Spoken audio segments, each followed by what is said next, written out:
Cuando la realidad que transita el mundo pasa por el teléfono móvil o el celular, nos encontramos con información instantánea y con engaños elaborados que lucen exactamente igual. Por eso la libertad tiene alma clara y solo canta cuando va batiendo a las alas. Por eso, no somos lo que otras personas dicen que somos lo que sabemos que somos y lo que amamos, y está bien. Frente al bombardeo de información, elegimos habitar la cultura digital y te invitamos, junto a Pabli y Santi, a transitar junto a nosotros el conocimiento de bolsillo. Y aquí en un segundito programa, en una tarde bastante calurosa, te diría. Está tocando justo una grabación a toda en contra de las temperaturas ideales. Nos tocó, sí, está un poco complejo, pero bueno, yo creo que le vamos a poner el cuerpo, va a salir bonito, vamos a tratar de hacer que el audio suene lo mejor posible. Vamos mejorando a poquito, sí. No, bueno, y tomándole un poco de vigor también a la temperatura del clima, poder tratar tal vez la parte más interesante, diría yo. Habiendo leído y meterte en esto, vos querías, claro. Esta es la parte que estabas buscando. Es el momento de poder hablar sobre la política y cómo las disidencias fueron influenciando cada uno de los sucesos, ¿no? Y cada una de las remarcadas de los remarcados acontecimientos que fueron realizando como movimiento en sí, ¿no? La colectividad. Puede ser, vos fíjate que como movimiento es curioso porque es como que la existencia plena del movimiento como movimiento existe desde los 90. Exacto, sí, estaba leyendo que toma su punto, su puntapié, digamos, de alguna manera, en los 90s. Bueno, es que también estamos hablando de una época. Hay un documental de Bondi Trip muy bonito que se llama Iluminadas por la pantalla omnisexual, que cuenta un poco cómo es la historia de los 90. Pero los 90 también son un paradigma para la sociedad porque hay algo que ocurre, y es que hay diferentes acontecimientos que abrieron al mundo como mundo. Como que hay situaciones que dejaron de tener el mundo tan polarizado, en el que las disidencias no formábamos parte, o si formábamos parte de una mitad de ese mundo, sí, mientras la otra mitad estaba completamente en contra. Entonces de repente no tiene características muy diferentes a la polarización que nos encontramos ahora, lo que ocurría en los 80. El macartismo, la necesidad de diferenciación, la necesidad de bandos. Si vos sos de este lado, sos enemigo de determinadas ideas, y si vos perteneces a este bando, sos enemigo de las otras. No podía haber una cuestión en la que la tolerancia no entraba en juego, pero no solamente con el modo de vida de las disidencias, sino que la tolerancia no entraba en juego directamente. Había cuestiones políticas muy profundas, sí, que calaban en la sociedad, había cuestiones religiosas que calaban en la sociedad muy profundo, así como ahora. Ya siendo un fin de un siglo también remarcado desde ese punto, o sea, trayendo ya de por sí este cambio que fueron sucediendo, ¿no? Y que bueno, tomó más fuerza en la última década.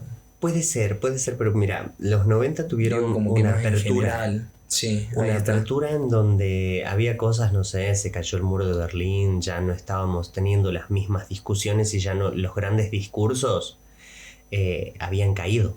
Ahí va. Ya no estábamos precisamente en la posmodernidad.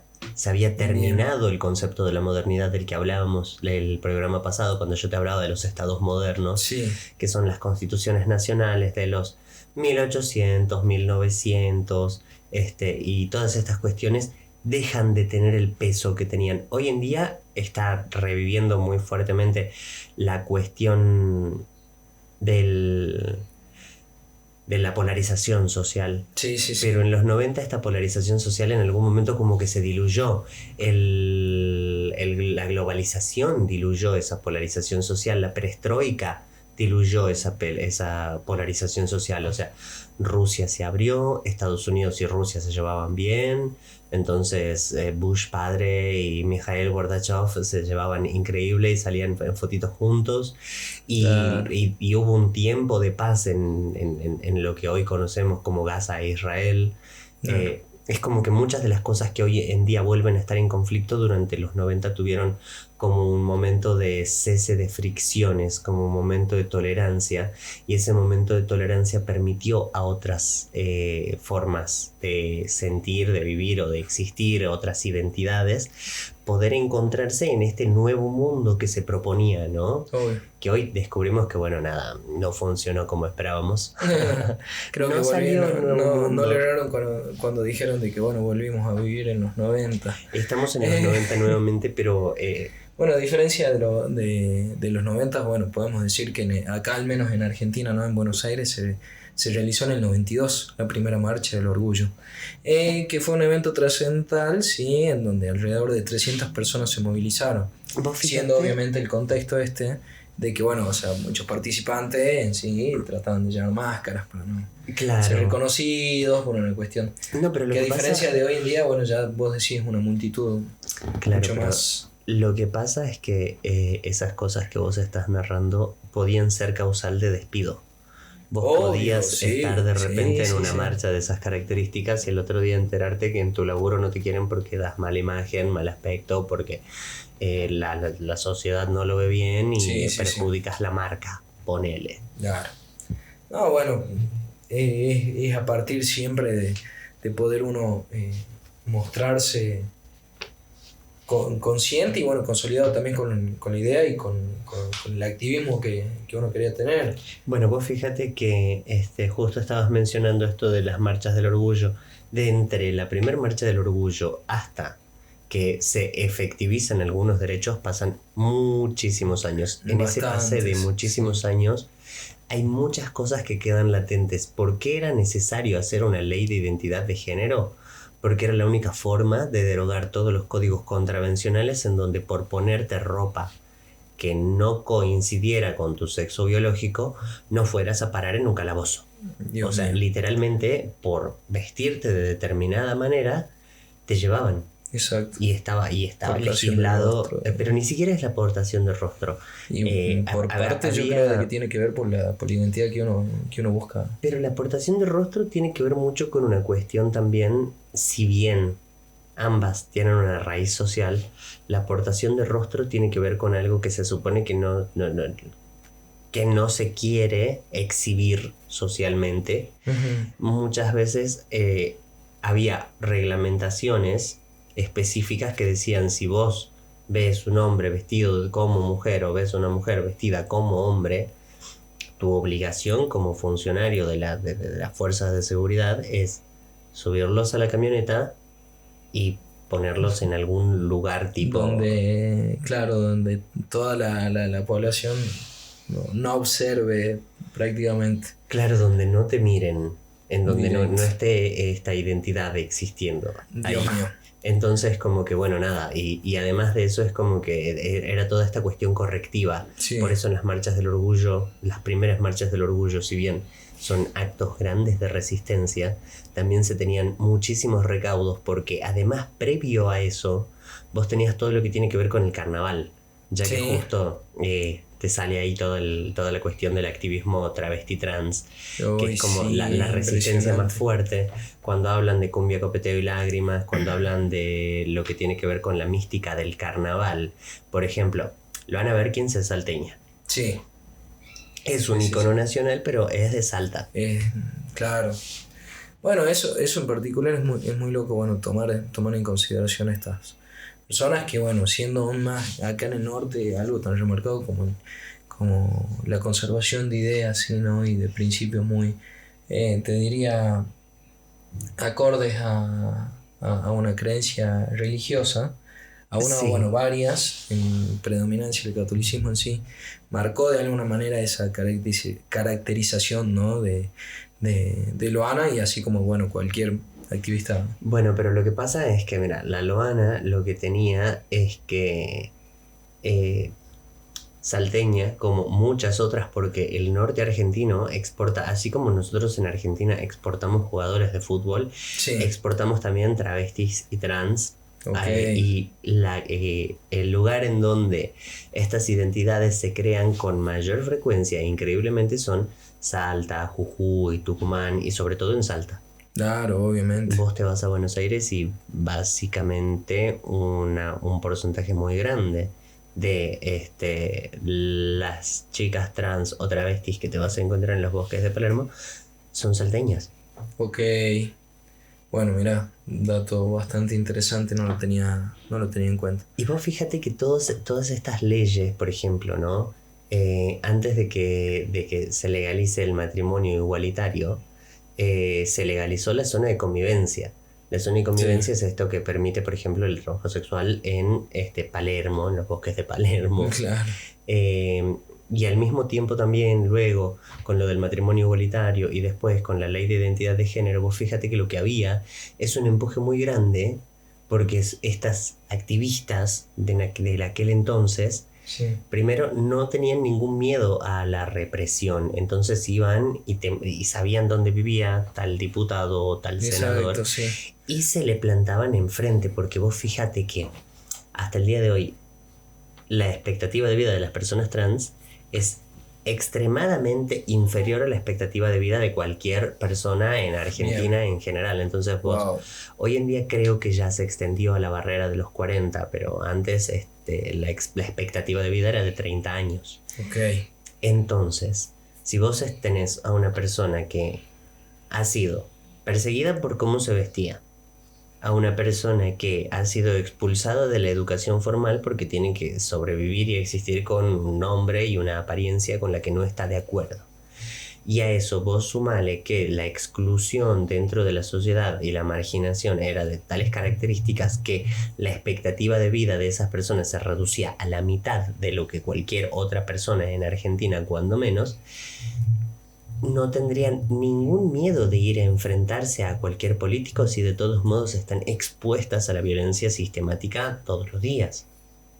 Claro. No, bueno, pero a ver, yo creo que siendo alguien tan referente, bueno, vos mismo lo decías, o sea, fue de las principales impulsoras, ¿no? Lo que fue la ley de identidad de género, sí, pero lo que pasa llevando es de que todo devenga y todo viene del propósito en poder, al ver de que bueno, no hay tal vez un Estado presente, o no había en su momento un Estado presente, buscaban de que la forma de que su activismo lleve y haga de esa fuerza, o sea, la posibilidad de decir, bueno, a ver, no le tenemos miedo, ni tampoco estamos como que con la necesidad de ocultarnos ante la represión misma de una sociedad, tal vez, o sea, de una manera muy grotesca, tal vez. Claro, es que son la respuesta política a eso, porque por ejemplo, exacto, vos tenés una cuestión, por eso también hablamos tanto de la cuestión travesti y la cuestión trans. Bueno, ahí te sumo una cosita, así como que bueno, o sea, Loana fue fundadora y presidenta de la Asociación de Lucha por la Identidad Travesti y Transexual. Claro, pero a la Loana le dieron el documento antes de que exista una ley. Eso es lo que tiene de maravilloso el caso de Loana Berkins, que ella entra a trabajar al Estado. Sí, eso en el 2000. Y eso lo logran claramente gracias a la izquierda. Okay. Y además de eso, ella logra que la autopercepción se tome en cuenta a la hora de ponerle el nombre en el documento, porque claramente su nombre de nacimiento no era Loana, pero su apellido era Cruz. Mira vos. Loana Berkins es fabricación de Loana Berkins. Zarpado. Wow.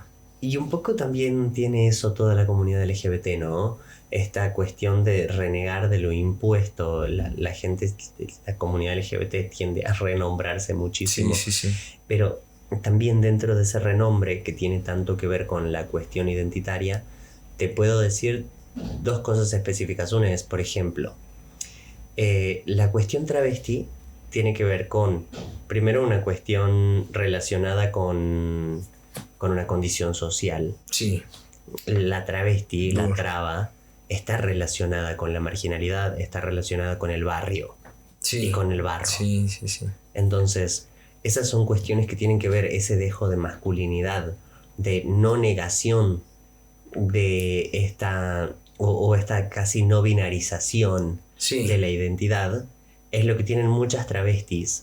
Y es lo que conllevan a la creación y conformación de lo que son sus identidades. La mujer trans, no siempre, porque hay muchas maneras de atravesar eso te iba a preguntar. De atravesar la transformación, pero la mujer trans tiende a estar mucho más encasillada en el estereotipo realmente femenino. El estereotipo. Y pero en particular, bueno, esto, a ver, estamos hablando en los que serían travestis que transicionaron de hombres a mujeres. Ponele, claro, sí, estamos hablando de una transformación de masculino a femenino cuando hablamos de travestis, en general porque es lo que más se visibiliza además. Exacto, fíjate que los varones trans o los trabos, como hay también, tienden a tener no siempre, porque existen obras como Boys Don't Cry en donde te muestran todo lo que tiene que ver con las violaciones correctivas y con todo lo que tiene que ver con la persecución a este tipo de identidades, pero tiende a haber, y sobre todo en la actualidad, una mayor aceptación en cuanto a lo social de una chica que transiciona a chico que de un chico que transiciona a chica. Claro. O sea, si bien tienen sus propios problemas, es más conflictivo generalmente por una cuestión social. La transición de masculino a femenino es lo que más se resiste, por ejemplo, en un entorno familiar. Sí. Entonces eso genera también que cuando se habla mucho de la concientización se piensa más en travestis y trans mujeres femeninas que en la contraparte masculina. Los varones trans, por ejemplo, cumplen espacios acá en esta provincia, por ejemplo, en lo que es en lo que es la usina. Uh-huh. Conozco 2 casos de 2 muchachos, uno que está haciendo una pasantía y otro que estaba trabajando ahí, que es como que, ¿qué haces? ¿Cómo andás? ¿Todo bien? Y fue como que, claro, hay lugares en donde se cumple ese cupo, pero ¿por qué existe el cupo? Porque si no, ¿cómo más contratas a una persona trans? Porque cuando hablamos de personas travestis y trans, no solamente estamos hablando de esta cuestión política en cuanto a la expresión de género, de identidad, sino que también... A partir de... Hay personas trans que están súper capacitadas para ser cardiólogas, para ser abogadas, para tener un montón de rubros en los que podrían desarrollarse brillantemente, pero la sociedad hoy en día no abraza la idea de que contrates una persona trans. Qué flashero eso, ¿no? Entonces, y bueno, llevado esto... Capaz que vuelvo mucho, pero en sí la repercusión que tiene, los motivos que llevaron a que hoy en día esté estipulado por ley la inclusión de ese modo, sonando hasta de alguna manera muy, muy fuerte. Bueno, esto que vos decís de la ley de cupo laboral, no es de que fue parte así como también de la ley de identidad de género, algo llevado a partir del suceso del mismo asesinato, digamos, de Diana Zacayán. De la Diana Zacayán. Diana Zacayán. Sí. Que lleva de vuelta... el cupo laboral trans era una bandera que tenía Diana Zacayán, y bueno, ella se va, ella la asesinan, al muy corto tiempo que Loana fallece. Exacto, seguidito. Pero ¿por qué? Vuelvo a lo mismo. Loana ya estaba muy por encima de la expectativa de vida de una persona con sus características. Ok. Es que bueno, justamente esa parte de... Si bien dada una ley de cupo laboral, no hay tampoco, no sigue habiendo de parte de la sociedad la inclusión que correspondería para poder evitar esta parte de lo que sería también la famosa negriada, en la cual uno tiene que...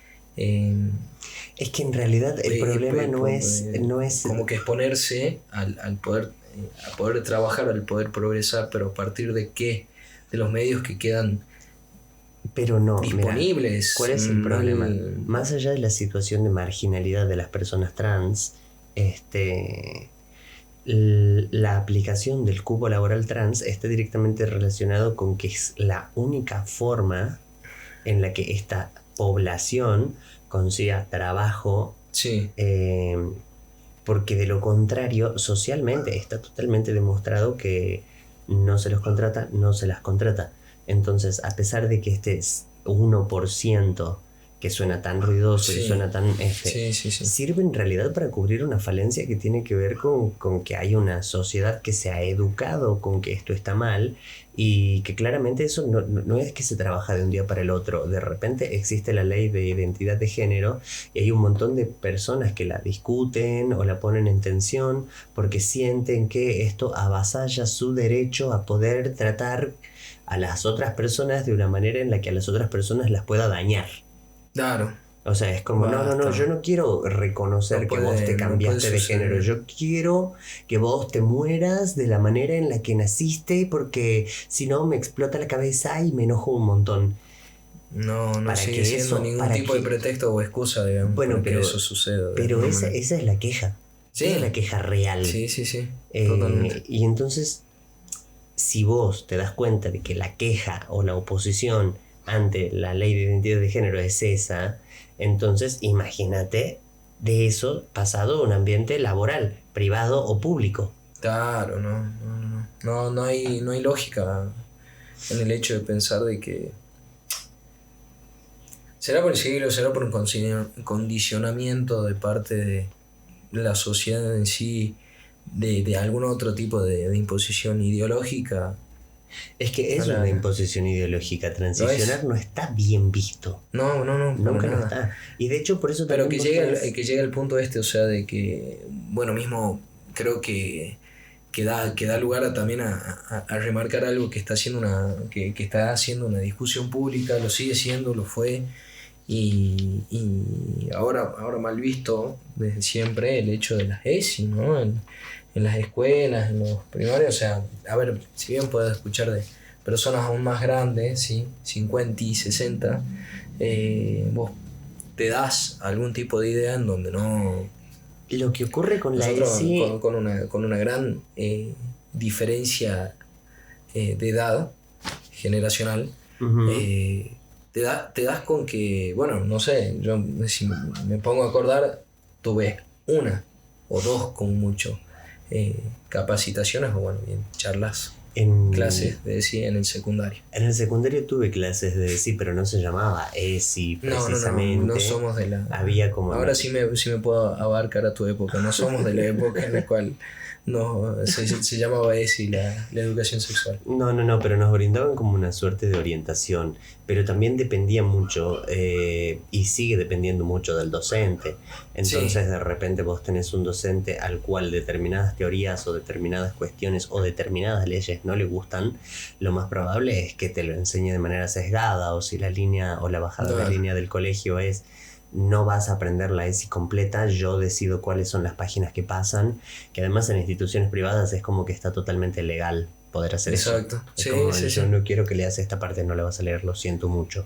Claro, no deja de haber ese discurso y hasta mismo adoctrinamiento al hecho de no darle relevancia por más allá. La gente se enoja con la ESI porque primero no la entiende y no la conoce, y es lo mismo que le pasa a la gente con las orientaciones sexuales o con las identidades. No las entiende, no las conoce y le asustan. Entonces, como por ejemplo nosotros hablábamos de Jauregui. Jauregui podría identificarse como un hombre gay. Cuando nosotros hablamos de hombres gays estamos hablando de personas cisgénero, al igual que las lesbianas muchas veces son cisgénero. Entonces, ¿qué es ser cisgénero? Es lo opuesto básicamente a ser transgénero.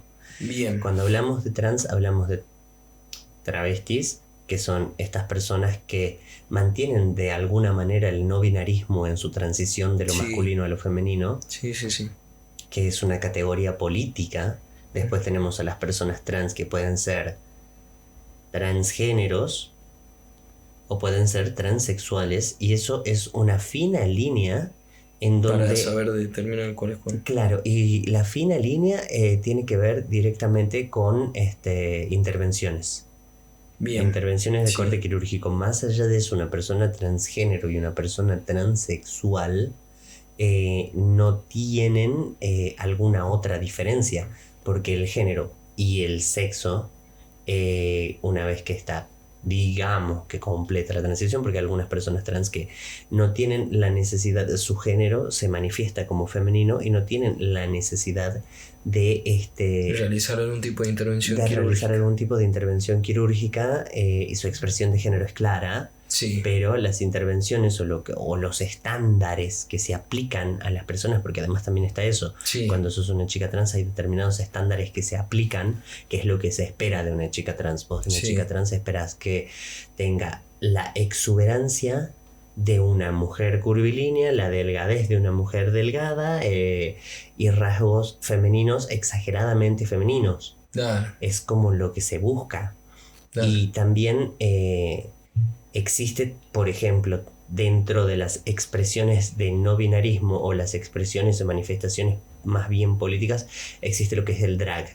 El drag va directamente relacionado con la exageración de lo que se pretende. Bien. O sea que una drag queen es una exageración de la femineidad. Es una burla a la feminidad exagerada. Y lo mismo pasa con el drag king. Vos lo ves a Ulises Drag y es un guachín que está con la barba gigante, y el pelo largo porque es metalero, y está sin remera porque es bro. Y lo mismo pasa, vos las ves a las drag queens y están todas con tacos hiper altos, pelucas súper largas.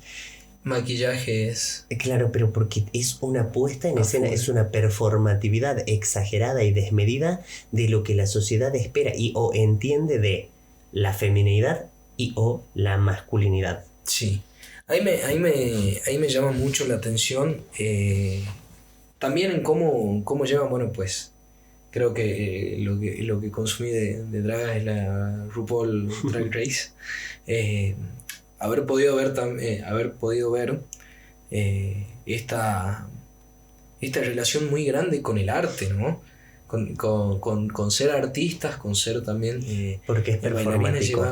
Porque es performático, pero no solamente en las dragas se ve en general, digamos, en todo el colectivo, en todas las disidencias en particular, porque ¿qué va llevado a partir de un modo de expresión, de uno poder buscar canalizar tal vez esa disidencia a partir del arte? No, yo creo que también tiene que ver con una cuestión de sensibilidad. Porque cuando de repente atravesas situaciones como las que se tienen que plantear las personas que forman parte de la comunidad LGTB, más allá de cuál sea su orientación o cuál sea su expresión de género, eso te lleva a poder entender mejor cómo comunicar ciertas sensaciones, ciertas emociones, porque hay cosas que el resto de las personas a lo mejor o no conoce, o no entiende, o no ha pasado, o no ha tenido que sufrir. Entonces de repente y que tampoco es que lo tienen todas las personas de la comunidad LGBT, pero tienden a formar parte de el colectivo artístico, porque muchas veces es una manera de llevar adelante algún tipo de concientización o también alguna manera de lucha y resistencia desde la resignificación de algo. Bien. Bueno, lindo. Es parte, y creo que es algo bastante piola igual de por ahí desarrollarlo. Bueno, vos decís algo. Sí. Igual creo que tiene raíces históricas, ahora que me pongo a pensar un poco más, porque antes de lo que es el teatro isabelino, existía también esta cuestión de que el actor era solamente un hombre. Bueno, ahí otro gran detalle, o sea, en su mayoría dentro de lo que son las colectividades, las disidencias, podés encontrar un mayor volumen de hombres, ¿sí? Varones biológicamente definidos, que buscan a partir de esa famosa curiosidad que le van haciendo, o bien bueno, les enciende algún tipo de chispa en su interior y buscan esa feminidad, o bueno, bien decíamos, esa performatividad en algún punto, sí. Bueno, es extraño y es curioso porque existen muchos fenómenos con los cuales yo te podría responder a eso. Y te voy a poner diferentes categorías, ya que estamos en eso. Vamos a empezar con primero lo que es una persona demisexual, que esta es la característica más bonita dentro de todas las expresiones, identidades y etcétera. Porque la persona demisexual... Anoten, porque esto es información de primera mano. La persona demisexual es la persona que siente una atracción primero emocional y después física hacia otra persona más allá de su género. Entonces la persona demisexual se va a enamorar de vos como persona, que es como el ideal. Después de todo, a las personas le gustan las personas. Claro, bueno, seguirá este régimen, ¿cómo era? La escalera de la que hablábamos de los filósofos en el primer episodio. Puede ser. Tomado, digamos, a partir de no solamente el enamoramiento de la belleza física, sino, bueno, sabiendo de que el amor, un cuerpo bello, así como el de todos, como la belleza del alma, así como de todas las almas. Claro, así, la persona que ve todas esas características en una persona, más allá del género, entonces puede ser un chico, una chica, una persona no cis, una persona trans, una persona no binaria, etc. Sí. Porque lo que encuentra es la conexión con esa persona. Entonces esa persona le lleva a producir deseo, pero porque hay un vínculo emotivo, emocional. Es como, nada, me enamoré, no me importa qué es lo que venga con tu persona. Y eso es la demisexualidad, que bien, es distinta a la pansexualidad. Bien. La pansexualidad vendría a ser como yo como de todo, más allá de la etiqueta que le quieras poner, y que al mismo tiempo tiene características muy similares a lo que tiene que ver con el manifiesto bisexual, porque el manifiesto bisexual también abarca con esto de que se supone que una persona bisexual tiende a que le gusten las personas del sexo opuesto y las personas del mismo sexo, sí, y todo lo que abarca en el medio. Entonces, pero eso solamente es búsqueda de la máxima sabiduría. Claro, pero acá vos fíjate que todas esas cosas pueden ser, porque esto que vos me decías de este sujeto ficticio que estamos poniendo aquí en discusión, que de repente empieza a buscar estas experimentaciones.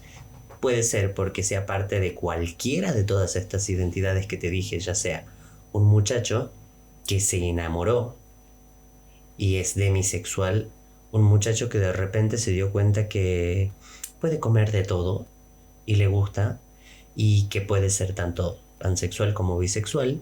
Y del otro lado, una vez que ya estas búsquedas no te llevan a algo que tiene que ver con una identidad o con una sexualidad o con todas estas cosas, sino que tiene que ver con una cuestión más específica de morbo y placer, ahí vos te podés encontrar con lo que se conoce como heterocurioso.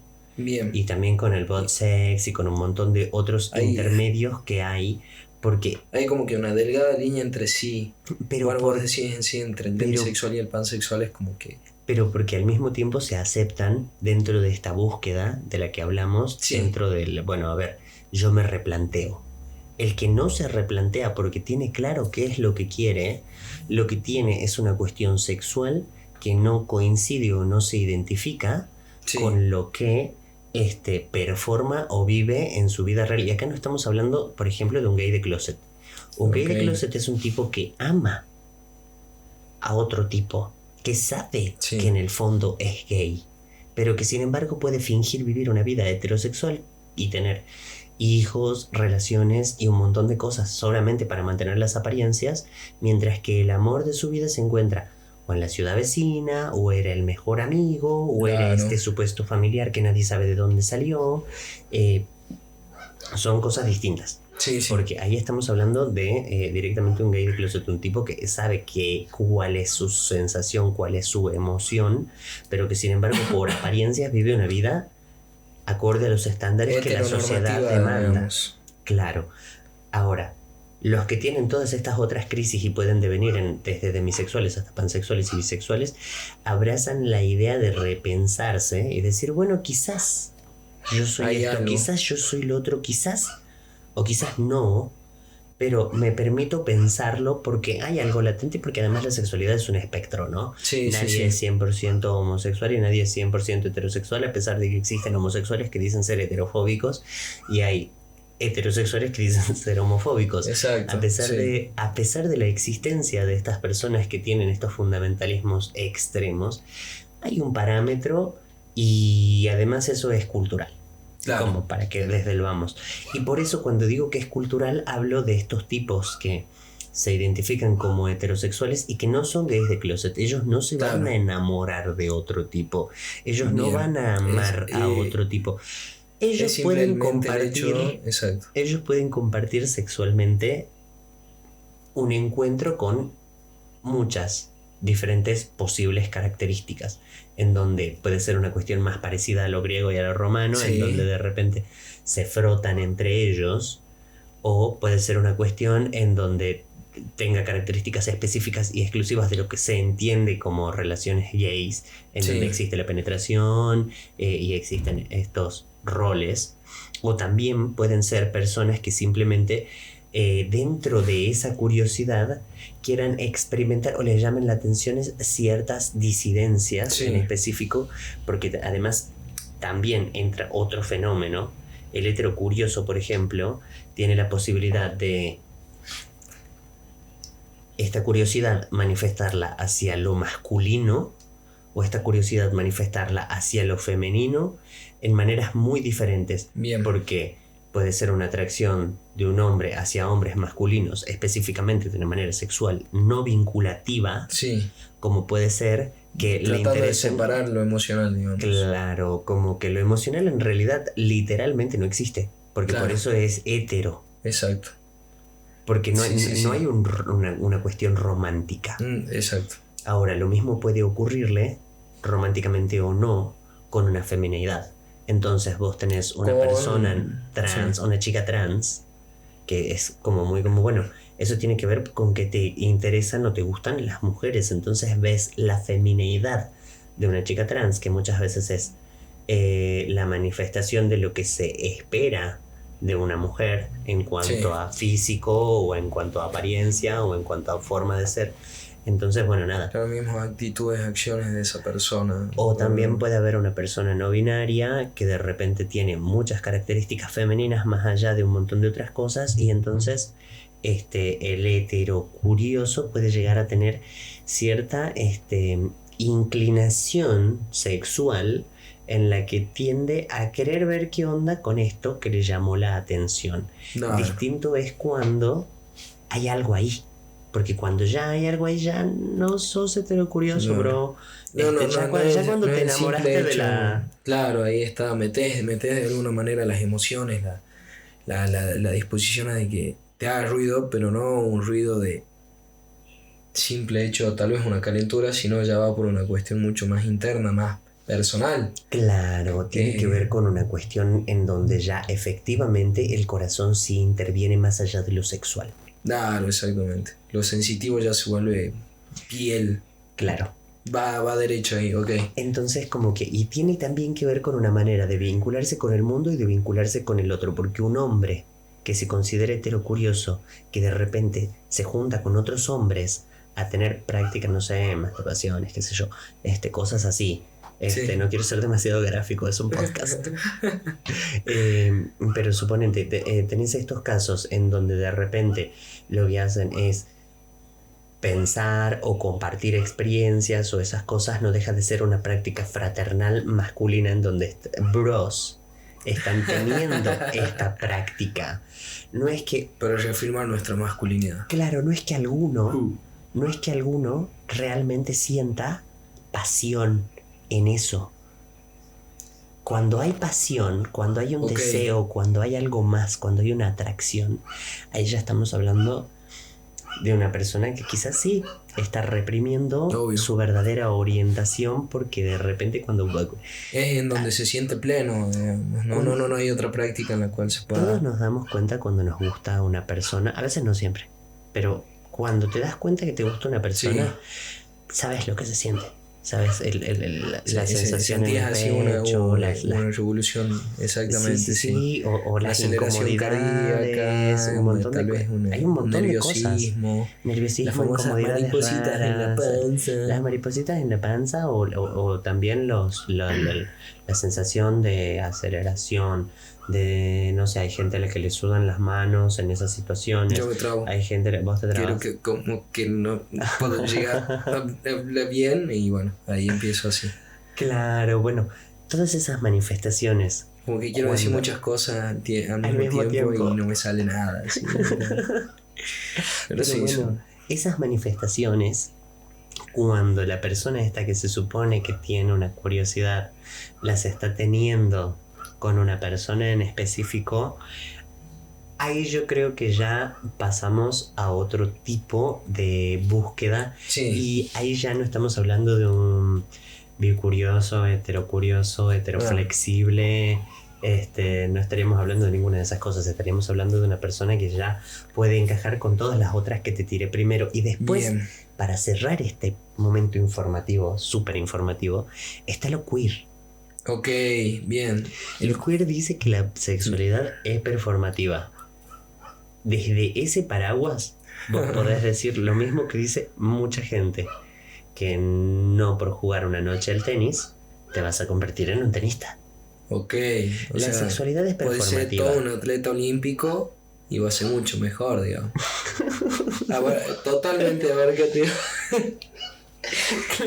Todo, ¿entendés? Así como pasan en este tribu, te anotan todo directamente. Claro, vos podés anotarte en todos los deportes y después si no te cabía ninguno, bueno, listo. Claro, puede ser pésimo, pero bueno, vos has ido, te has anotado y has dicho que participas. Claro, bueno. Y al mismo tiempo, lo que vos estés haciendo es lo que define qué es lo que sos o qué es lo que haces, y ahí es donde entran, por ejemplo, los roles de género. Bien. Entonces, vos tenés una persona que cumple con las características que se esperan de determinado rol, un poco lo que hablábamos de los alfas y los omegas la otra vez. Sí. Entonces, si de repente tenés una persona que cumple un rol pasivo, en donde su característica es la sumisión, la delicadeza y un montón de todas estas cuestiones, entonces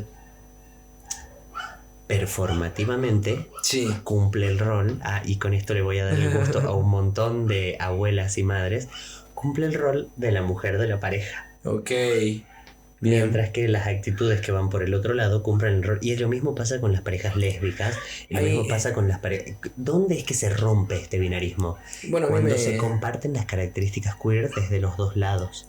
Cuando vos tenés, por ejemplo, no sé, estas parejas donde hay un varón trans que está embarazado y tiene una panzota, mientras su esposa, que está toda fuertezota, es la que inseminó. Exacto. Entonces como que eso... rompiendo todo tipo de brecha universal a la cual se crearon durante milenios.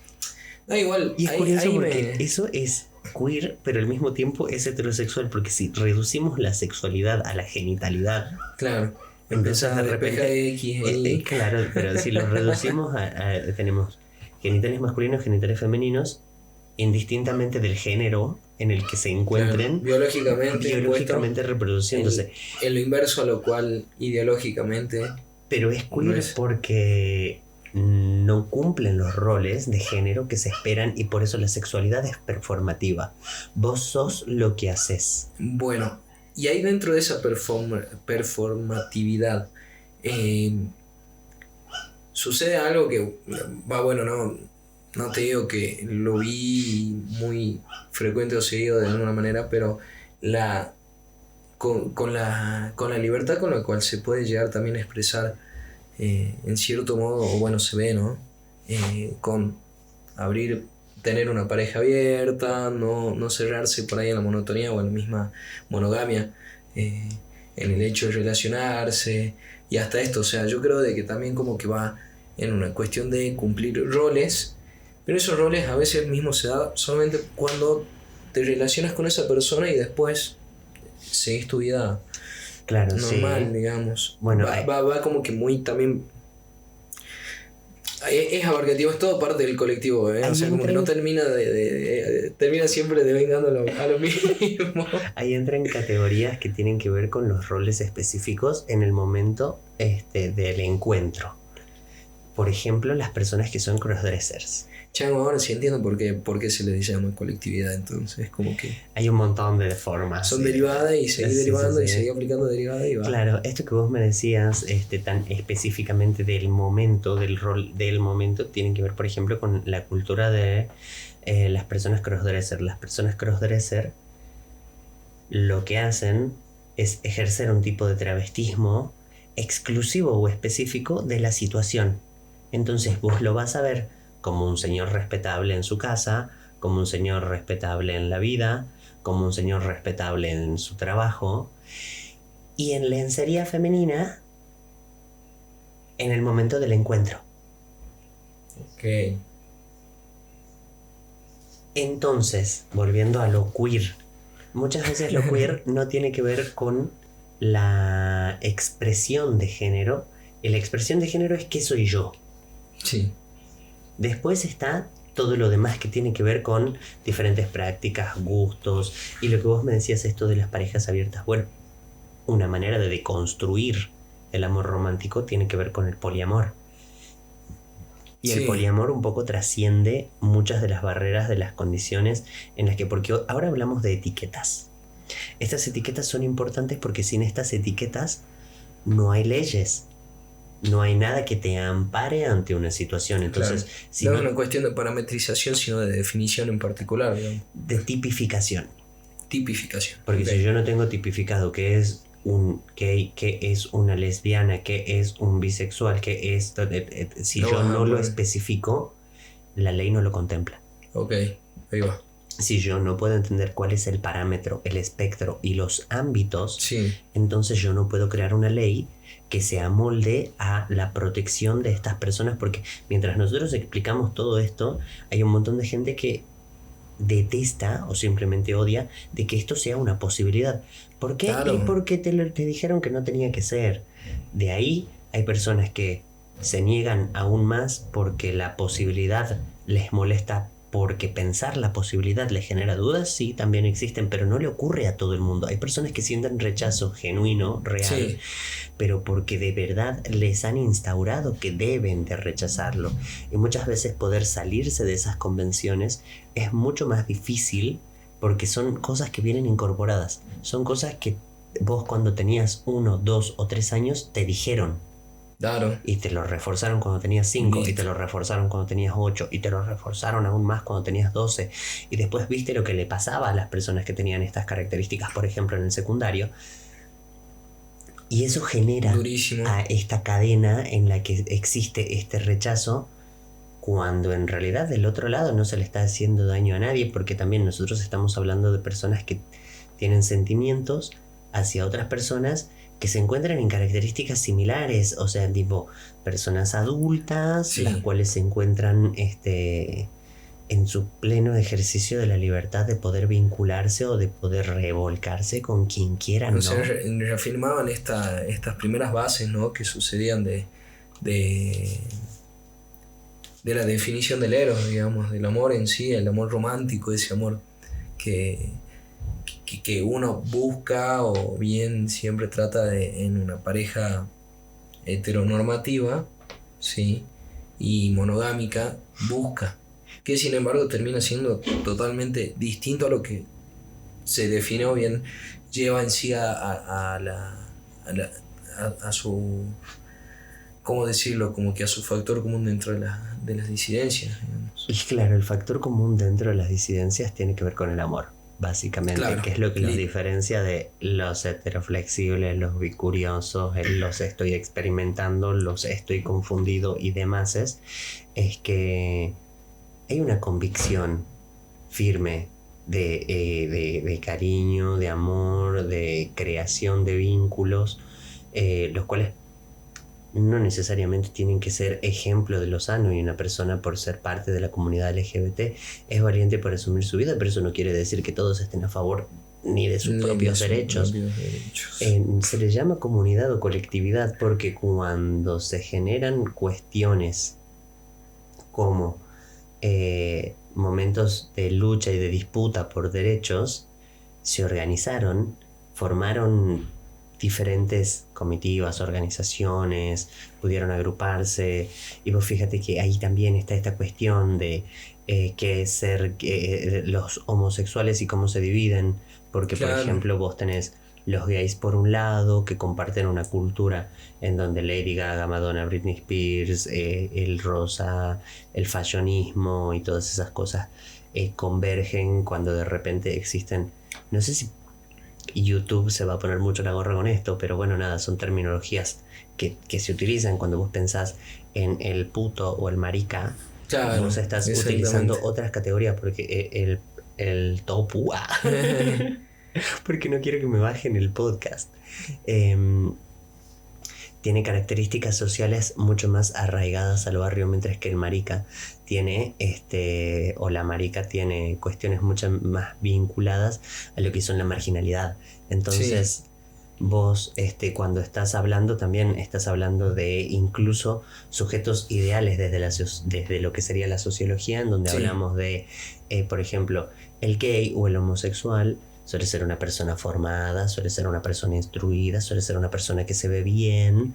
Claro, busca también como que un perfil a partir de una apuesta bien hecha. Lo mismo que están las mujeres sáficas, que de repente pueden ser la torta camionera, como también hay diferentes es un poco lo que, claro, pero es un poco lo que hablaba de Haruka y Michiru. Haruka es una disidencia, porque es una disidencia propiamente dicha, mientras que Michiru en realidad es solamente una mujer con las características de una mujer que ama a otra mujer, que esta otra mujer es masculina. Claro, sí. Entonces como que hay tantas formas de ser, de existir y de amar dentro de todas estas siglas, que pensar que existan todavía leyes que limiten eso es un poco preocupante, sobre todo cuando entendemos que vivimos en estados libres, en donde tenemos un montón de derechos. No le da ningún tipo de validez a ese progresismo, o bien, bueno, la variabilidad de saber de que cada vez como humanidad vamos descubriendo y redescubriendo un montón de cosas. A ver, me llama mucho la atención, y la verdad que se asocia demasiado por ahí a este hecho, a esta búsqueda, a esta posibilidad de uno poder adentrarse en un tema particular, trayendo desde lo que fueron los principios de la humanidad. O sea, cómo en su momento era tomado tan naturalmente, ¿sí?, parte misma de la vida y realización de uno dentro de esta posibilidad de vivir, ¿sí?, a ser reprimido y también, bueno, vuelto a poner en la escena, en particular de la actualidad, llevando a que sea muy, muy remarcado y, bueno, así como vos decís, o sea, de alguna manera también sectorizado y hasta, bueno, por ahí prohibido aún en pleno siglo XXI, como también muy bien visto, ¿no? Te puedo decir,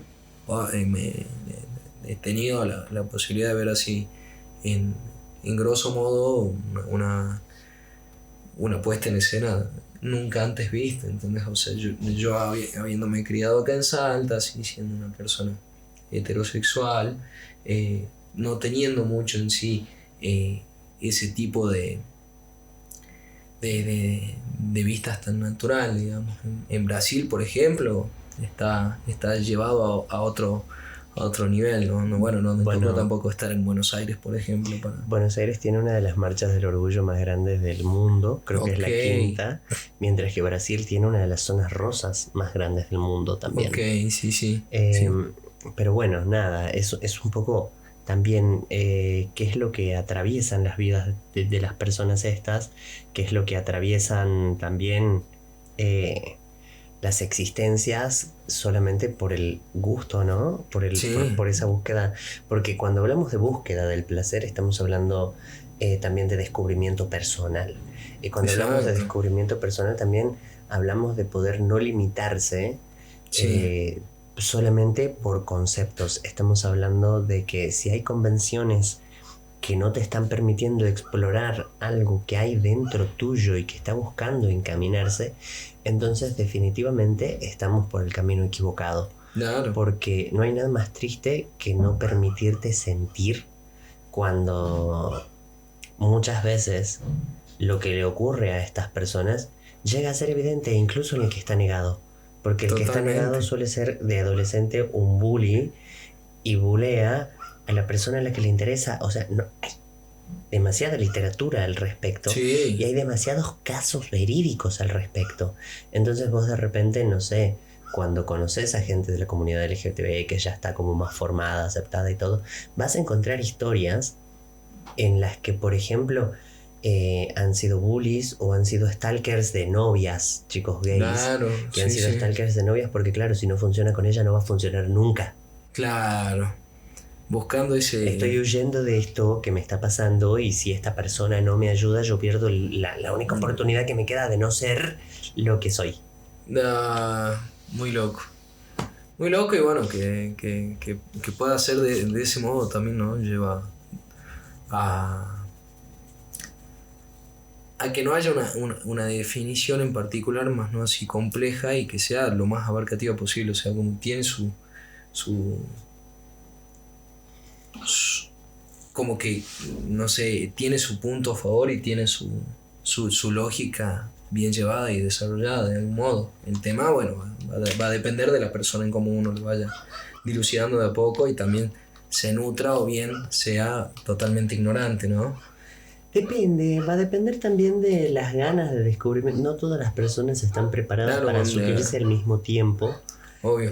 Y no todas las personas tienen la necesidad de asumir absolutamente nada públicamente. Claro. También esa es otra cosa. Muchas veces se espera que las personas de la comunidad tengan una manifestación o una expresión constante. Sí, no es necesario. Sí.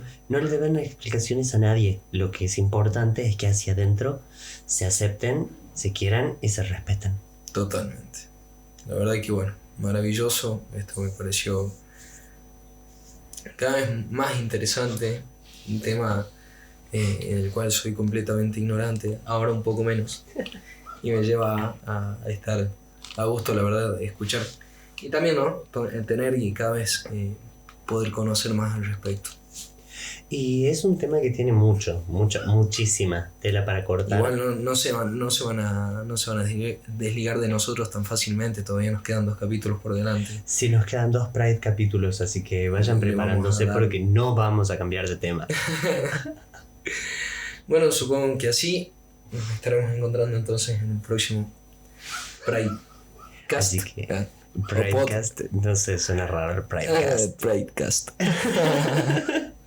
No, yo creo que sí, nos vamos a encontrar la próxima semana y les invitamos a que si están de este lado del mundo vayan a esas distintas marchas del orgullo. Si están en Salta, acá también va a haber marcha del orgullo a fin de mes, así que es importante estar en esos lugares, sobre todo para las personas que forman parte de lo que nosotros estamos llamando comunidad, pero también pueden llamarse disidencias, pueden llamarse diversidades, hay tantas maneras de decirle, pero lo importante es que se puedan encontrar con sus pares para que puedan compartir experiencias y para que se puedan sentir parte, porque muchas veces nos ocurre a las personas que somos un poco diferentes que no encontramos lugares en los que encajemos o en donde nos sintamos cómodos expresándonos.